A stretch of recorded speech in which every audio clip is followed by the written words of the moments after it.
My friends, I have got to do this video out because it helps me deal with this by having you friends, and I I appreciate this video. Here's the deal. This world is completely insane. This whole place is a madhouse. It's a mental institution. Not kidding. Because here's the deal.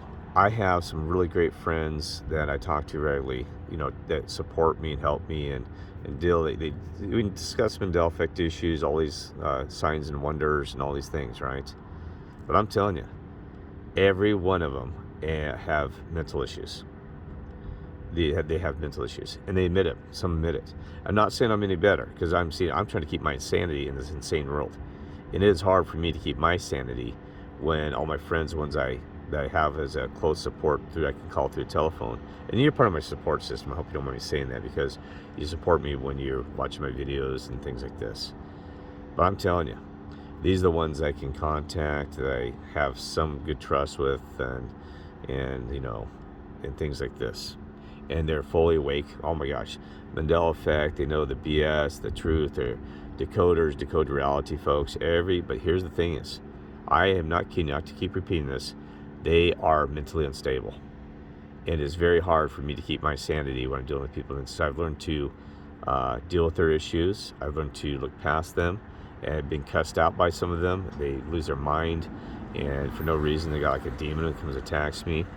And then I got other ones that's it's just crazy, insulting sometimes, just out of nowhere, just inappropriate behavior. And they tend to be loners, and they're not loners. Not only alone because they're in this world, they're in this world, but not of it. You remember, because the Lord said that in Scripture. They are here, and they're lonely, and I'm lonely as heck too. I'm not getting there, see, but mine, I can't explain to me, because I'm always on the move.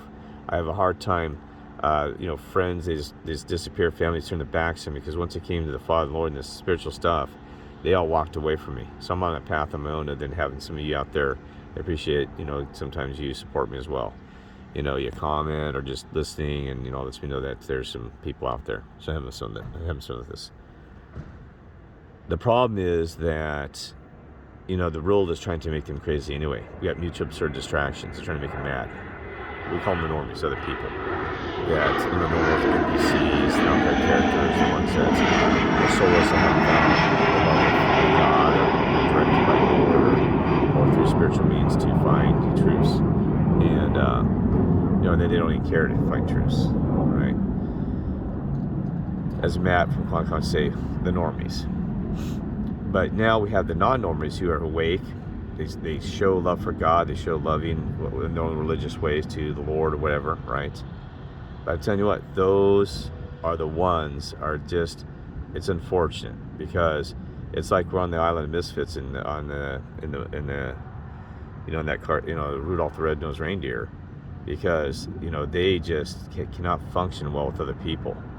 Nice, lovely people, just awesome, just great. I enjoy talking to him, but then there's always that mental issue that steps in, and I have to deal with it. It's so painful. Like I said, some admit it. They say, I'm sorry, I'm having a mental issue right now, and some just don't. Some just, I'll give you an example. I think one of them thinks he's Jesus Christ reincarnated.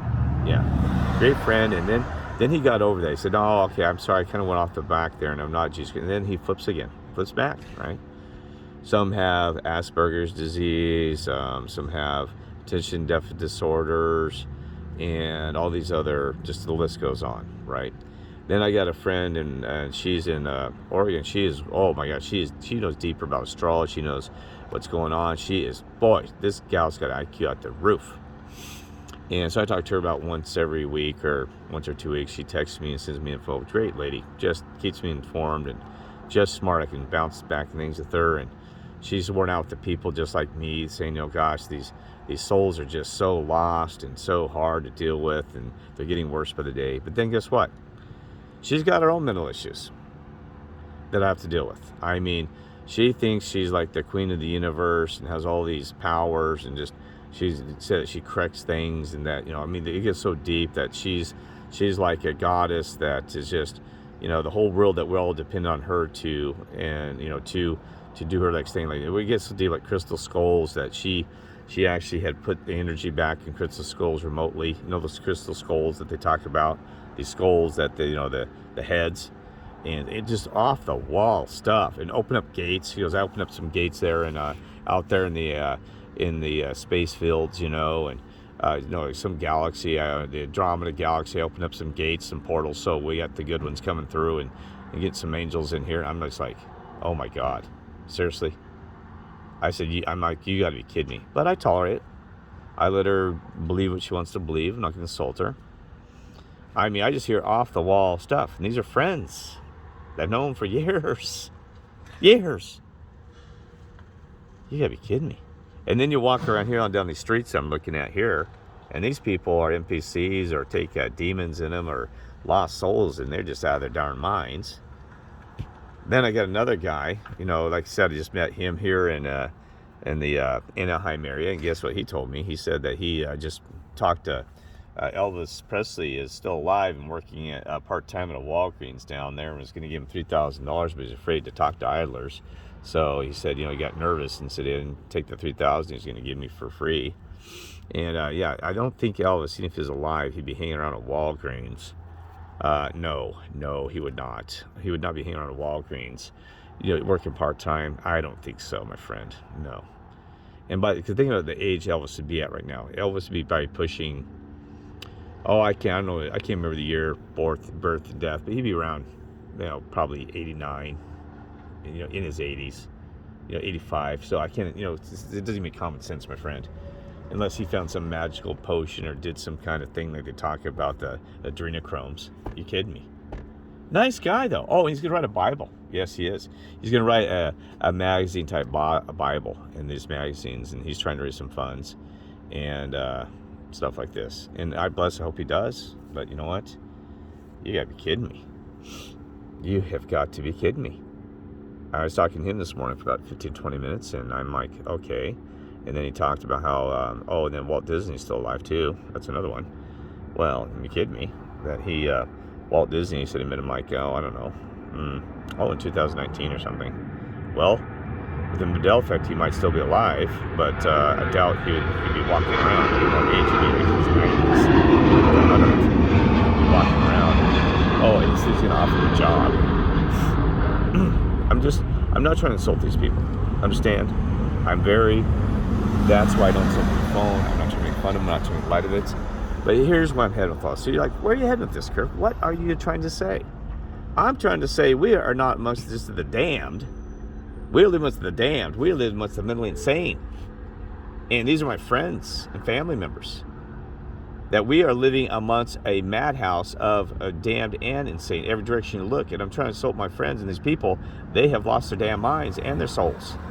Some of them not, I'm serious. It scares me because I feel like I'm operating alone with some of you. That we're trying to hold on ourselves here, right? A very small team of people that have some sanity left, and spiritual, and with God and love and all these other things. You got to be kidding me. Oh my goodness, you have got to be kidding me. I'm just in awe. And then I asked the sister. She's actually pretty good in Kentucky. I asked her about this whole insanity stuff, and she says, well, Kirk, she explained to you through scripture that she said it is in there that they will have lost their minds at these times. And she said, so you got to be aware of this. I said, yeah, but I said, sister, it's pretty bad. She goes, I know, Kirk. And she said, it's these times. Wow. I don't know how this really can last another 5 years. I do not. I'm not putting a date or time thing, but I have no idea how we're going to continue moving forward here. I mean, the politicians, the ones we think are somewhat like professionals, which are not. I've seen even the ones that work at corporations. I've talked to CEOs and doctors. Had a doctor in San Diego. The guy asked me if I was bipolar and what that's called projection, because the guy was so out of his mind. And he said, act anxiety. I wasn't anxiety at all. This guy was running around like he lost his head cut off like a chicken there, a physician. And I know dang well, because I can read right through you, and also the Father and Lord and all the rest of the angels will give me discernment. I can read you in 2 seconds if you have a mental issue. I can read it so good now. Bam, I got it. And I can read you, whether you're good, bad, evil, whether you're a coach or a teacher or just somebody else. I can read it. They do this. They present them to me, their spirit, they light it up, their soul, and I just start reading they're like a card, like a baseball card. You know what I mean? I know everything about you. I do. If you stand right in front of me, they do this. It's just like, like I said, it's a little a baseball card of your rookie card and everything, your professional card. What your play is, what your character is, what your role is here, and whether you're good or bad or evil. Stand in front of me, I'll read in 10 seconds. I'd make mistakes occasionally. Didn't read it right. They did this, not me, so I thank them all the time for it. That's how they protect me. They tell me how somebody's lying or this, and they always right. I mean, I'm telling you, there are times they told me, do not trust this person, and they come off so sweet and caring and with the Lord, the Father, blah, this, blah, blah, blah, blah, blah, blah. And I'll find out after, sometimes I'm in church for hours with this person, all of a sudden, boom, it comes out. Boom. I'm like, oh, you're kidding me. Sometimes it's days. I've had some friends I started getting acquainted with to be a week before I realized hanging around with them that they kept telling me, warning me signs, telling me they are bipolar, have some anger issues or demon in them. And I just like, I don't see it. And all of a sudden, they're always right. I said, oh my God. Then I had ones I didn't trust, thought were bad, turned out to be good. So it happens the other way. They kept telling me this person's okay. I'm like, what? No, that can't be true. Anyway, so not to go on with this. Here's what also the nuts and bolts of this spiritual thing. Nuts and bolts. Put them together, come up with an idea. Where I've come at this is that, why is it that all the ones that are closer to the Christianity of the Father and Lord theology are the ones I have the most difficulty with? I'm not kidding what I just said. I'll repeat this. The ones with Christianity, with the Father, Lord theology, are the ones that I struggle the most with to deal with demons, other issues, and all these other things. Got a call coming up to decline it. I do not know what's happening. I do not understand this. Now, you could say it's an attack on a test of these individuals. They're targeted by Satan, the beast system. But it goes deeper than this, because if they're being targeted, the Lord, to keep them on track and on our mission, should be working with them mentally, I think. Because thought precedes emotion. I'm not kidding you. And think about this. Even philosophers said that. Before you can recognize somebody in front of you that love, now maybe there's this other dimension where you can feel somebody with discernment, which I don't have, a gift, that thought precedes emotion, and then it's a feedback loop. So that if I see someone I love with my eyesight or voice, the thought is I'm filtering and recognizing and putting that into a thought of who this is, into the baseball card. Then the emotion comes out, they're run for my life because it's somebody naughty, or they're good, right? So the nuts and bolts is, the question is emotion before thought or thought before emotion. And I can tell you, from what I think, thought always precedes emotion. And it's a feedback loop, like a yin and yang.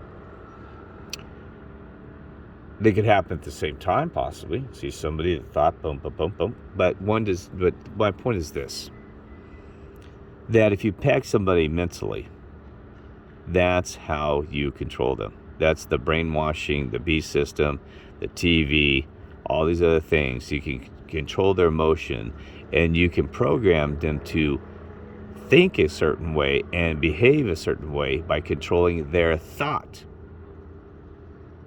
Right? You can. It's called programming them, right? They do this all the time. So every philosopher is going to tell you what? I've read the main major theme that I have seen run through every philosopher. I've studied them all recently. I've been running through every dang one of them, because there is messages in the philosophers that your God, the created angels, are all trying to give us. And the repeating theme is what? It says that control your mind. Control it. They said if you cannot control your mind, then it's a lost cause. They said you cannot proceed in this world and be successful in yourself spiritually or even in other means unless you learn to control your mind.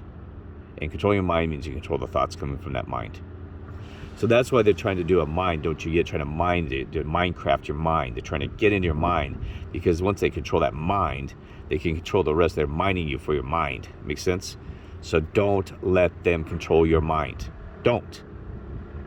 And you see, and you got to control it yourself, because you have wandering thoughts. You've programmed yourself through experiences in your life through experiences. For example, that even racism. Through my experience, I had a bad time with some, I'm not trying to be racist, some colored person, right? So I'm going to take that and use that as my weapon, that I'm going to use that as my filter, my thought, that I hate people like that. You got to control your mind. And also, because it also helps you control fear, that you got to stay maintained. You've been controlled, that, you recognize fear and take a proper response. But fear, too, that, like even this, this vaccine, you might see people die around you and have these experiences, but that does not mean the same is going to fold with you.